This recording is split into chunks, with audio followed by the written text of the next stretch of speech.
আজকে সকালে ঘুম থেকে উঠে একটা অকাণ্ড করে ফেলেছি। আসলে মন দিল ভালো না থাকলে কোনো কিছুতেই ভালো লাগে না। হ্যালো এভরিওয়ান, আসসালামু আলাইকুম। ফ্রাইডে ব্লকে ওয়েলকাম করছি। সকালবেলা ঘুম থেকে উঠেই একটু চিয়া সিড খেয়ে নিলাম। আর এই দেখেন একটা ডিম সিদ্ধ দিয়েছিলাম, সেটাও আমি পুড়িয়ে ফেলেছি। মানে আমার মনের অবস্থা তেমন একটা ভালো না, সেই জন্য মনে হয় কোনো কাজেই আমার মন বসছে না বা ভালো লাগছে না। তারপরেও সংসারের কাজ তো মিস দেওয়া যাবে না, করতেই হবে। আজকে ফ্রাইডে, ভাবলাম একটু বাচ্চাদের জন্য মুরগি রান্না করি আর সাথে আমাদের জন্য সবজি করব।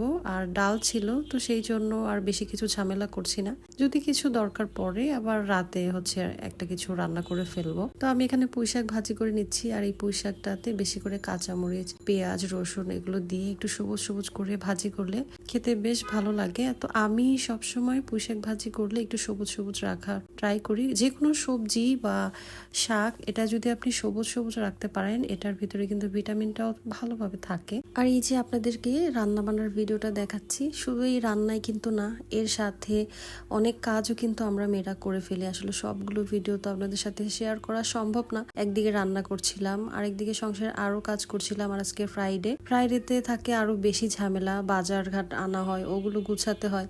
মানে সব মিলিয়ে মানে এত হুড়স্থুর অবস্থা হয়ে যায়। মানে ফ্রাইডেতে বেশি আর কি ভেজাল মনে হয় আমার কাছে।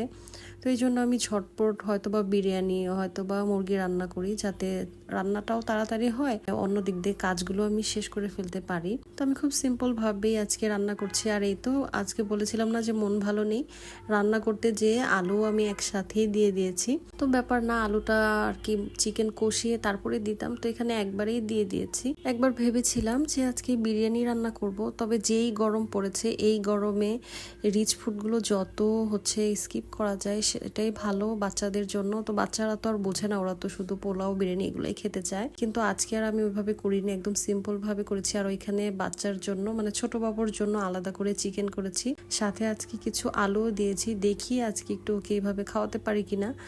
আপনাদের যাদের 3 থেকে 4 বছরের বাচ্চা আছে, ওদেরকে কি কি খাওয়ান একটু বলে যাবেন। আমার বাচ্চাকে তো আমি কিছুই খাওয়াতে পারি না, কিছুই খেতে চায় না, মানে খুবই ঝামেলায় আছি। এখন পর্যন্ত ঠিকভাবে ভাতটাই খেতে চায় না। যাই হোক, এদিকে আমি রান্না বান্না শেষ করে বাবুকে খাইয়ে আমিও হচ্ছে শাওয়ার নিয়ে নিয়েছি। এখন খাওয়া দাওয়া করবো। ভিডিওটা কেমন লাগলো অবশ্যই জানাবেন। ভালো লাগলে লাইক কমেন্ট শেয়ার দিয়ে পাশে থাকবেন। আল্লাহ হাফেজ।